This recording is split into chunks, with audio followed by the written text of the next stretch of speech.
Meus irmãos, nós concluímos a série sobre o mundanismo, então nós vamos entrar agora numa nova série no livro de Juízes. Não precisa abrir agora, tá?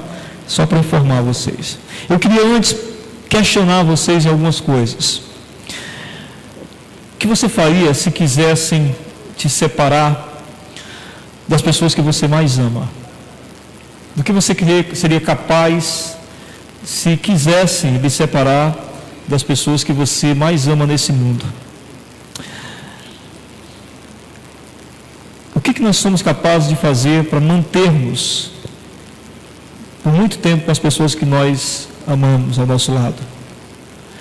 Aliás, eu não sei se os irmãos já pararam para pensar, mas é na medida que nós amamos, é à medida que nós lutamos para nos manter próximos do que amamos.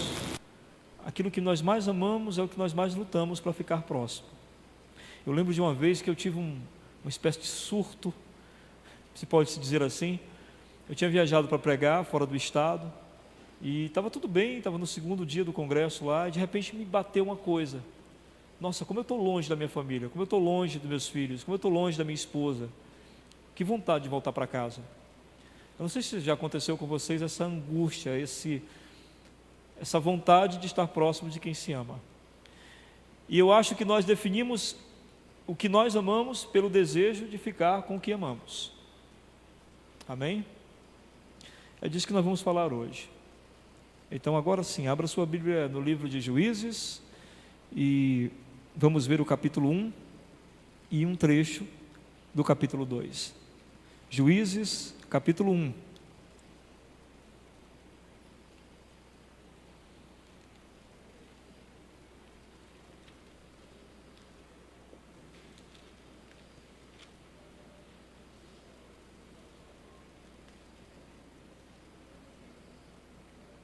Nós vamos ler o capítulo 1 de Juízes, do verso 19.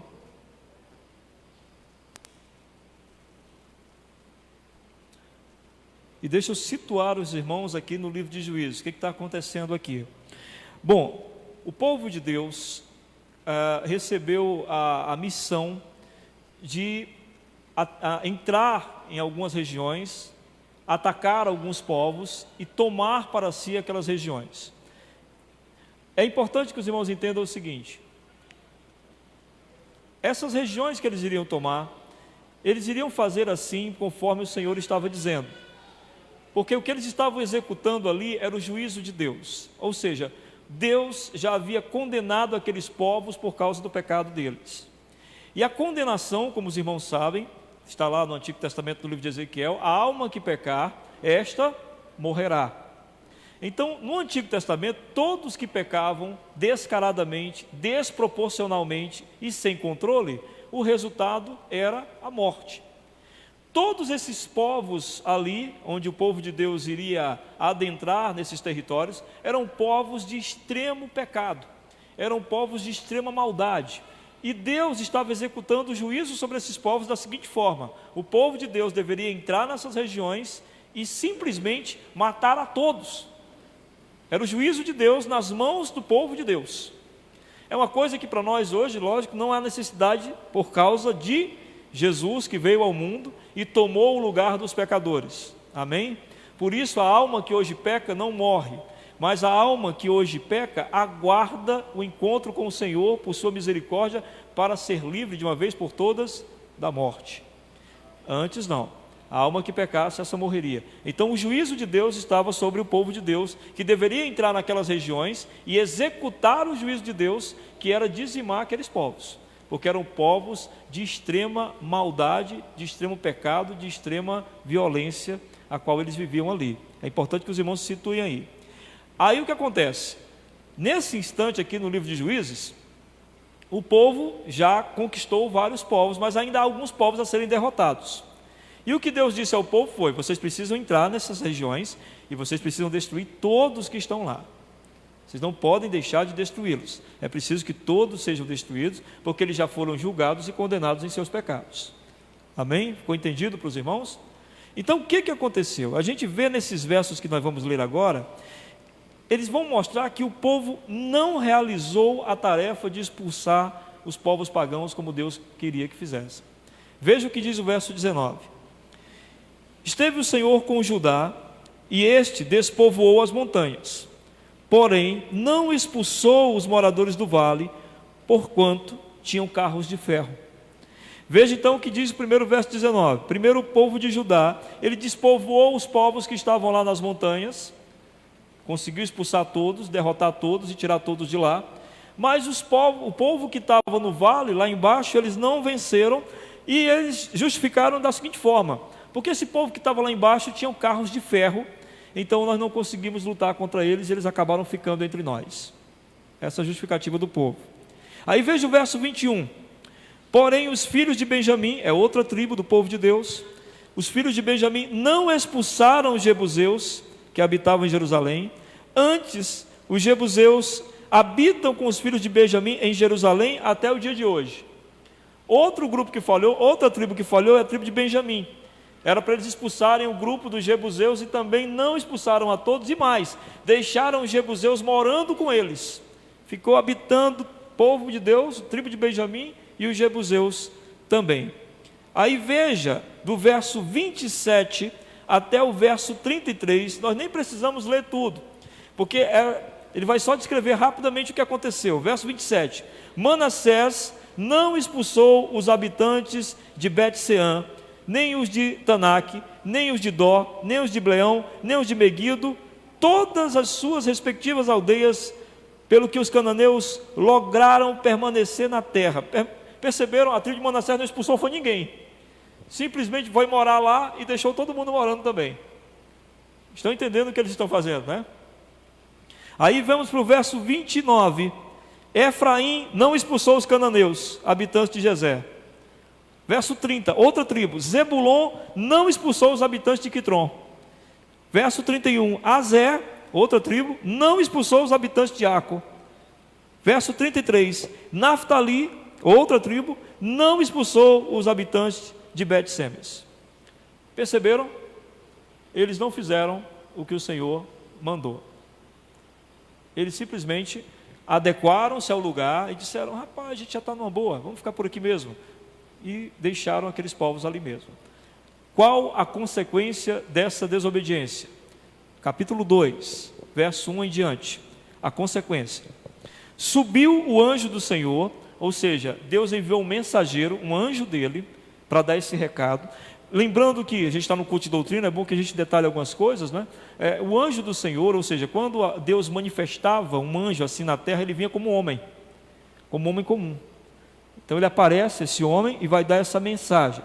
Subiu o anjo do Senhor de Gilgal a Boquim e disse, Deus falando através da boca do anjo: do Egito vos fiz subir e vos trouxe a terra que sob juramento havia prometido a vossos pais. Eu disse: nunca invalidarei a minha aliança convosco. Vós, porém, não fareis aliança com os moradores desta terra, antes derribareis os seus altares. Contudo, não obedecestes a minha voz. Que é isso que fizestes? Pelo que também eu disse: não os expulsarei de diante de vós, antes vos serão por adversários, e os seus deuses vos serão laços. Percebem o que Deus está dizendo? Vocês não fizeram o que eu mandei, e eu não vou fazer por vocês. Esses povos vão ficar aí, e esses povos que vão ficar aí diante de vocês vão ser adversário de vocês, vão lutar contra vocês, e os deuses deles, os deuses pagãos, vão ser laço para vocês, vão enganar alguns de vocês. Sucedeu que, falando o anjo do Senhor estas palavras a todos os filhos de Israel, levantou o povo a sua voz e chorou. O povo começou a se lamentar: o que a gente fez? Daí chamarem a esse lugar Boquim. Boquim significa lugar de pranto. E ali eles sacrificaram ao Senhor, ou seja, começaram a adorar ao Senhor, tentando reverter o que tinha sido feito. Essa é então a situação do povo, e aqui há algumas lições para nós, muito importantes. Primeiro eu queria lembrar você do que a gente começou a falar no começo do sermão.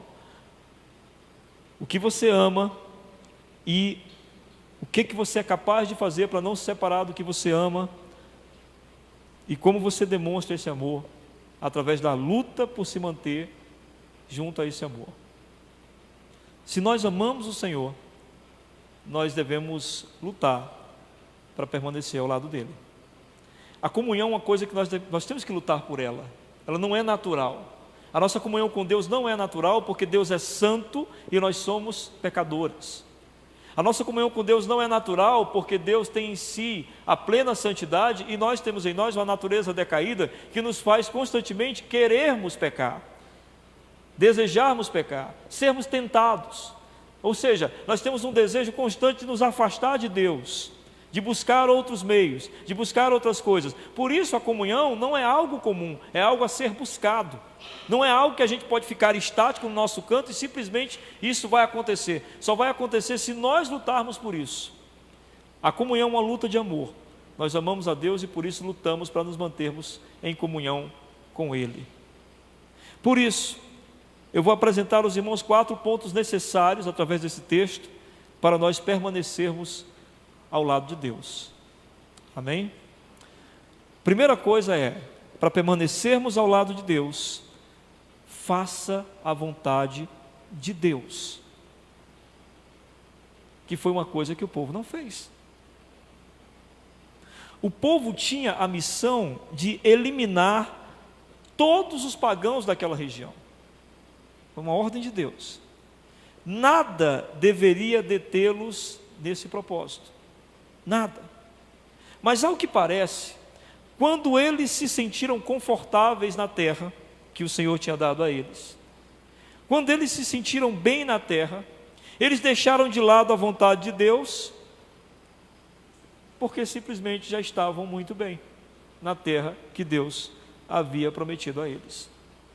Meus irmãos, nós precisamos decidir se queremos alcançar apenas o favor de Deus ou fazer, acima de tudo, a vontade de Deus.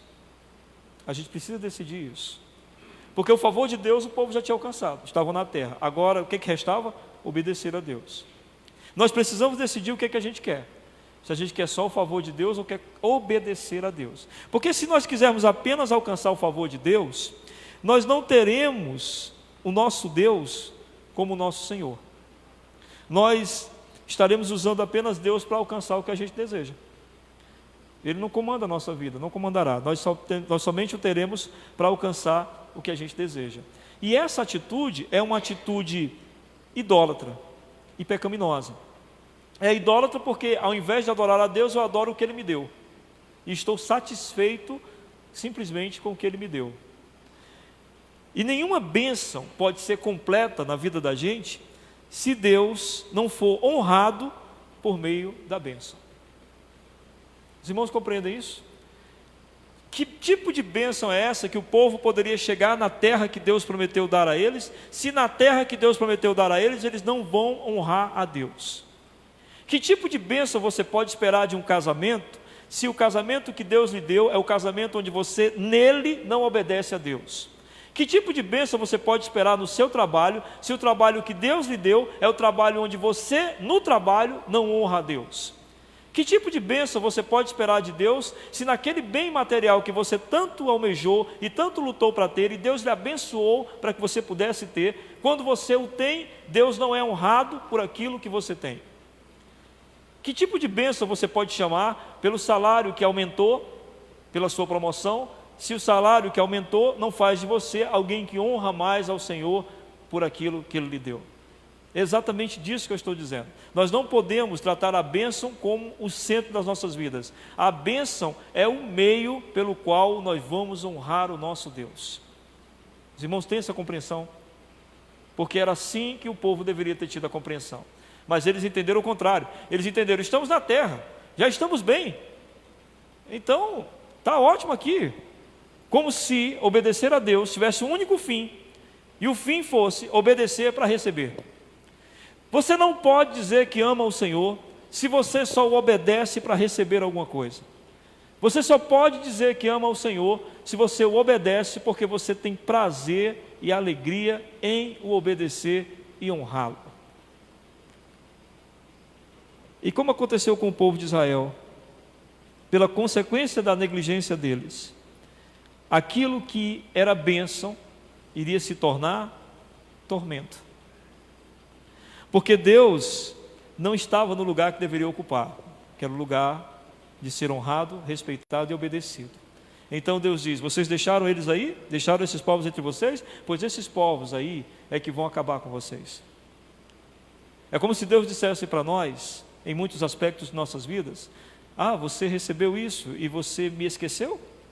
Eu não faço mais parte da sua vida desde que você recebeu isso? Então isso mesmo que eu te dei é o que vai te destruir. Isso mesmo que eu te dei é o laço que vai te derrubar. Infelizmente, irmãos, é muito comum alguns irmãos agirem como o povo de Israel agiu.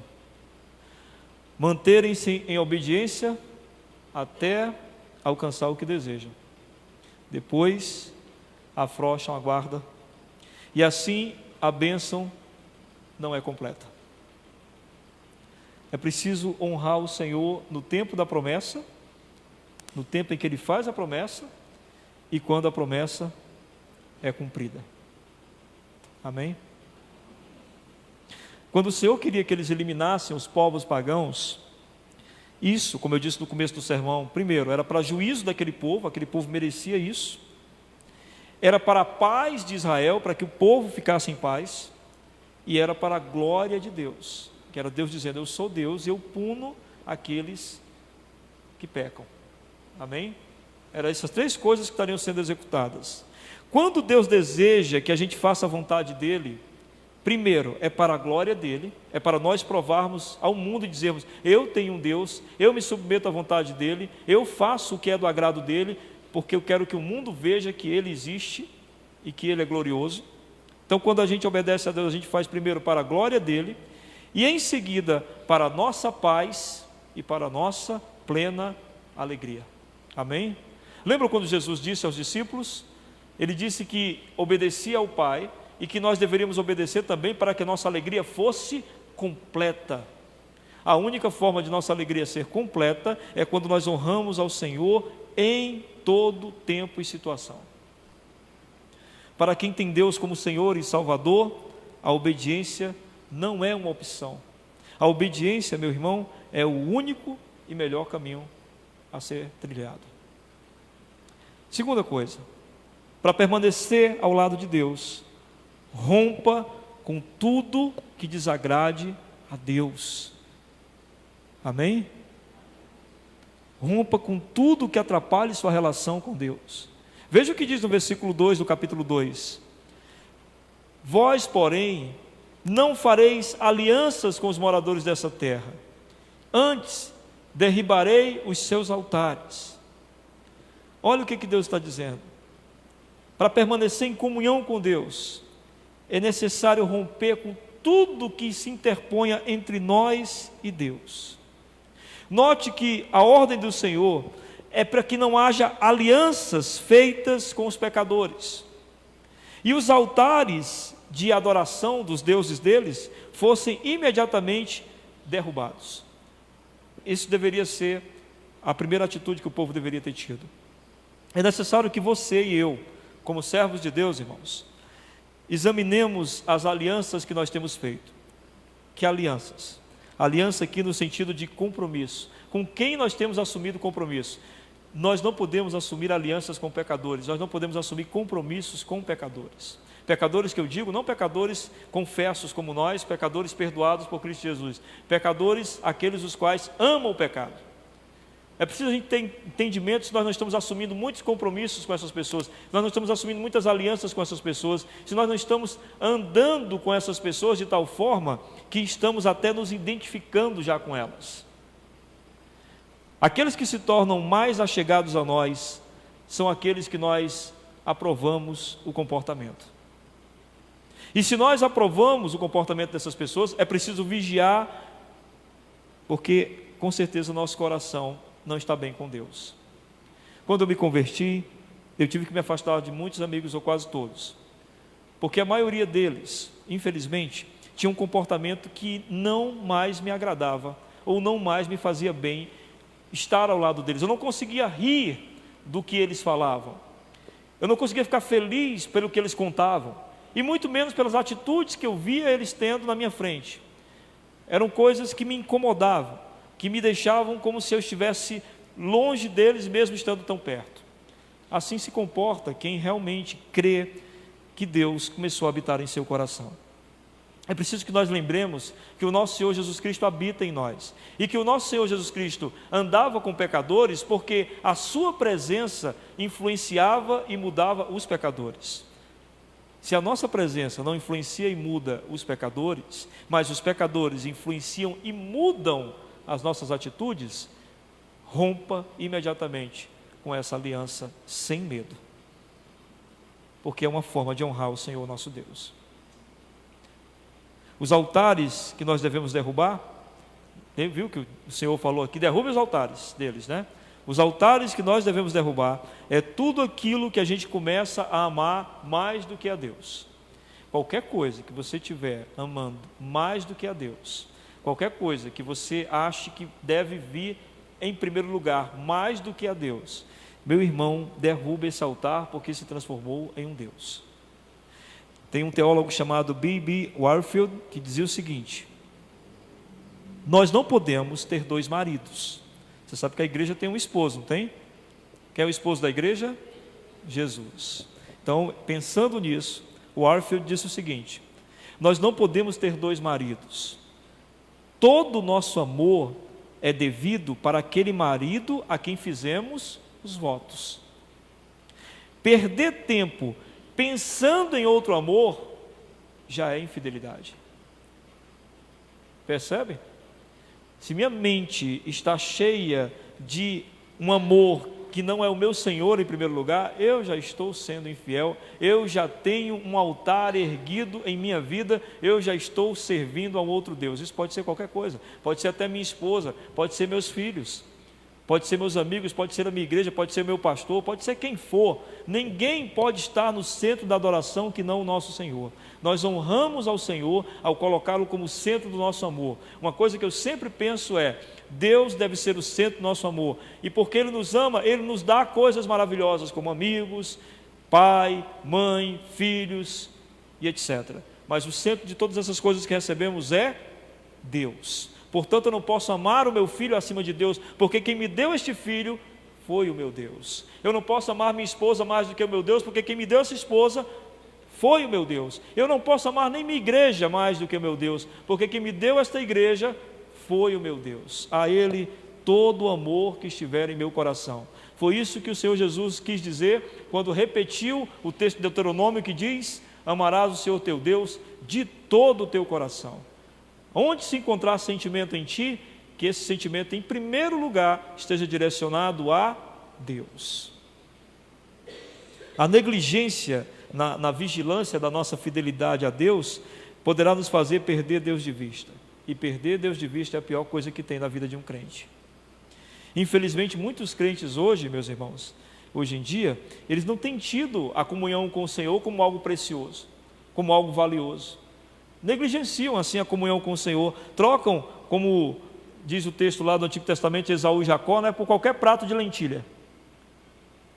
Qualquer joguinho de futebol é suficiente para você não querer vir ao culto, se de repente cair no horário do culto. Então, assim, me parece que a comunhão não é tão preciosa assim. Nós temos um domingo. A maioria de vocês aqui, lógico, conseguem vir na quarta domingo, mas grande parte só vem ao domingo.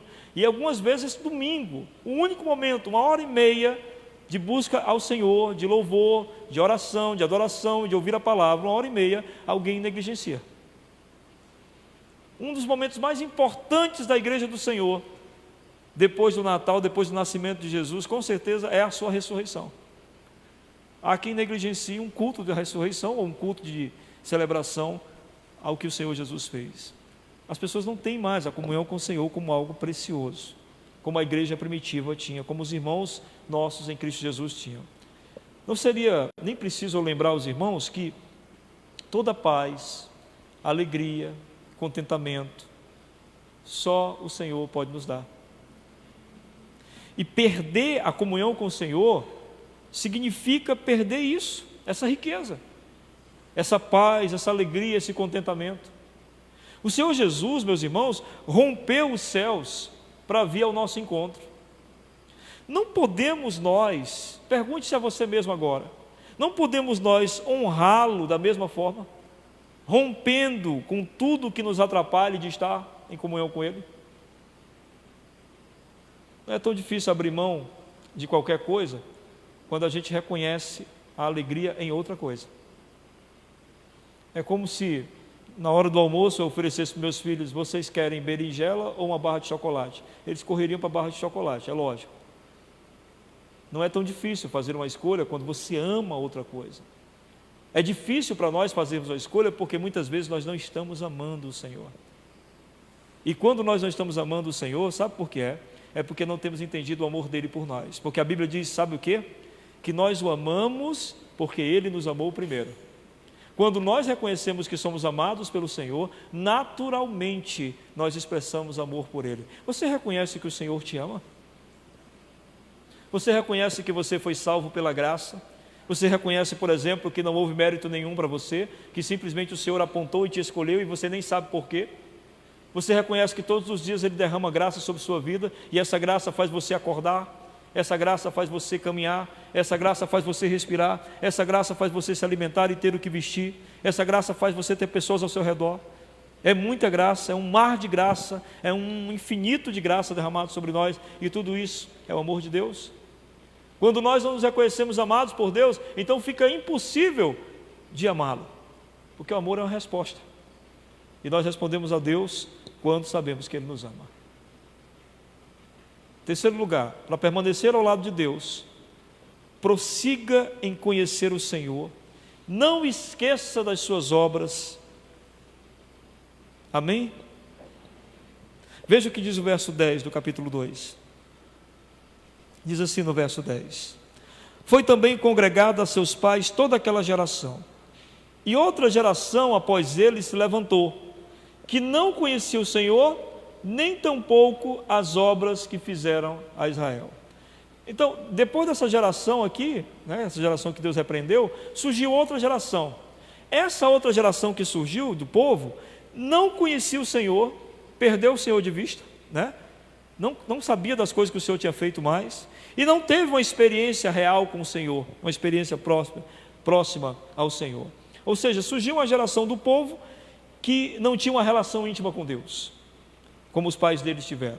Não tinha tido uma experiência com a ação de Deus, com as obras de Deus, como os pais deles tiveram. Meus irmãos, se não queremos perder a comunhão com o Senhor, é preciso que nós não paremos de buscar o Senhor, porque senão a gente perde Ele de vista. Sempre que negligenciamos essa busca, nós nos deixamos levar pelas circunstâncias da vida. E assim, a vida, ela quer sempre tirar-nos de Deus.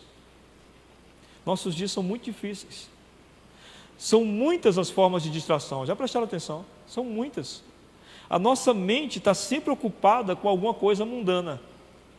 Todo tempo. São muitas coisas. Por isso é que se faz tão importante que os crentes não negligenciem os momentos com Deus. Porque é para nós não perdermos Ele de vista. É para nós não esquecermos que temos um Deus. É por isso que é tão importante que você todo dia leia a sua Bíblia, faça uma oração, converse com o Senhor, se possível em 2 momentos do dia, quando acordar, ao ir dormir, para não esquecer de Deus. É importantíssimo, porque a gente vai esquecer, porque o mundo vai tentar fazermos esquecê-lo por uma série de coisas que acontecem no nosso dia a dia. Então Deus, meus irmãos, Ele deseja ser encontrado. A Bíblia diz isso, A Bíblia diz que o Senhor diz que nós devemos buscá-lo porque Ele deseja ser encontrado. Então, para ser encontrado, o que Ele faz por nós? Deus nos dá um meio de nós buscarmos. Está aí sua Bíblia, que está no seu celular, está no seu tablet, ou está na Bíblia mesmo, num livro mesmo. Tem você e a sua oração, você pode falar com o Senhor. Agora, nós não podemos deixar essas oportunidades passarem. Porque assim, quanto mais fome e sede nós demonstrarmos por Deus, mais Ele sacia nossa fome e nossa sede. Amém? E em quarto e último lugar, para permanecer ao lado de Deus, não desperdice a manifestação da graça de Deus em sua vida. Você vai ver uma coisa interessante. O povo se esqueceu de Deus, o povo não lembrava mais das coisas de Deus que os pais deles haviam contado, eles não tinham uma experiência pessoal com Deus, mas veja do que o nosso Deus é capaz. Veja o verso 18 e 19 do capítulo 2. Verso 17, perdão. Contudo, não obedeceram aos seus juízes, antes se prostituíam após outros deuses e os adoraram. Depressa se desviaram do caminho por onde andaram seus pais, na obediência dos mandamentos do Senhor, e não fizeram como eles. Quando o Senhor lhes suscitava juízes, o Senhor era com o juiz e os livrava das mãos dos inimigos. Todos os dias daquele juiz, porquanto o Senhor se compadecia deles, ante os seus gemidos, por causa dos que apertavam e oprimiam. Sucedia, porém, que falecendo o juiz, reincidiam e se tornavam piores do que seus pais, seguindo após outros deuses, servindo e adorando a eles, nada deixavam das suas obras, nem da obstinação dos seus caminhos. Deu para entender? O que Deus fez com eles? Deus enviou juízes, pessoas que iriam direcioná-los e comandá-los. Por isso o nome desse livro é Juízes, porque Deus enviou juízes para comandá-los, para direcioná-los, para mostrar o caminho a eles. E toda vez que Deus mandava um juiz desse, o juiz enchia esse juiz, do poder e da unção do Espírito, de maneira que o povo obedecia, o povo retomava para o seu lugar. Mas, quando o juiz morria, o povo retomava o pecado de novo. Não desperdice a manifestação da graça de Deus. O que era isso aqui, esse juiz? Era a graça de Deus. Era Deus se compadecendo do povo e não querendo que o povo perecesse em pecado. Então Deus enviava alguém para socorrer. Não desperdice a graça de Deus. Não desperdice um sermão. Como alguém pode desperdiçar um sermão, não é? Que é Deus falando através de sua palavra alguma coisa para nós. Então Deus se compadecia do povo, enviava juízes escolhidos por ele para reorientar o caminho deles. Mas quando o juiz morria, o povo se desencaminhava. Eles estavam fazendo o quê? Negligenciando a graça de Deus. Meu irmão e minha irmã, tome cuidado. Não negligencie a graça de Deus. Não desperdice a misericórdia dele ao enviar um meio de lhe fazer voltar para ele. Não desperdice. Quando nós negligenciamos a graça de Deus, não nos resta mais nada. Nada. Quão triste é quando a graça é por nós desperdiçada. Não permita que seja assim na sua vida de jeito nenhum. Quando você perceber que está naufragando e sentir que Deus jogou uma corda, agarre, segure-se nela. Foi o Senhor que mandou. Essa corda pode vir através da palavra de um não crente usado por Deus até, falando alguma coisa que lhe lembre a quem você pertence. Essa corda pode vir através de um versículo bíblico lido ou recitado. Essa corda pode vir através de uma pregação ou de um louvor que você acabou de ouvir. Não importa a forma que Deus vai fazer. O que Deus quer é que nós não naufraguemos, que nós não nos percamos. E é muito maravilhoso saber que Deus sempre se compadece dos seus filhos, que Ele nunca nos deixará padecer em nossos pecados, amém? Nós lemos isso no começo do culto hoje. Nem a morte, nem a vida, nem principado, nem potestade, nem o presente, nem o porvir, nem qualquer outra criatura pode nos separar do amor de Cristo. Quando você se sentir perdido, fique atento. Você se sentir fraco, tentado, ou mesmo em pecado, fique atento. É provável que o Senhor em breve vai mandar socorro, vai lançar a sua graça para nos tirar de onde nós estamos. E para isso nos foi dado o Espírito Santo de Deus. O Espírito Santo que é dado aos crentes, o selo da salvação, é para que nós não percamos nenhuma oportunidade dada pelo Senhor. É o Espírito que nos aguça, é o Espírito que nos faz entender o que Deus está dizendo, é o Espírito que faz nós percebermos a presença do Senhor em algumas ações. É pelo Espírito Santo de Deus. Então, para concluir, meus irmãos, o Senhor Jesus nos deu a vida, e ao nos dar a vida, Ele nos deu a condição de que nós não ficássemos jamais longe de Deus. O que o Senhor Jesus nos deu foi a condição de ter comunhão com Deus. E o sacrifício dele em nosso favor nos concedeu para isso o Espírito Santo, que nos capacita a ter vontade de ficar com Deus. É o Espírito Santo que mexe com a gente e faz a gente ter vontade de ficar com Deus, vontade de ter comunhão com Deus, vontade de amá-lo mais. Ele nos muda a nossa trajetória, que era em direção ao pecado, para em direção a Deus.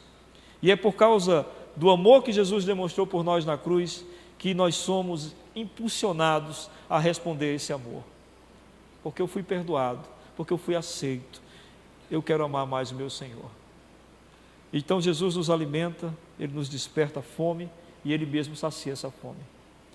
E foi por sua graça que nós fomos alcançados, e é por essa graça que Ele nos sustenta todos os dias. Foi pela graça que hoje você ouviu esse sermão. É uma corda lançada dizendo para que você não se perca. Amém? E nós vamos orar, né, irmãos? Vamos nos dividir em grupos de 3 e vamos orar uns pelos outros. Vamos lá?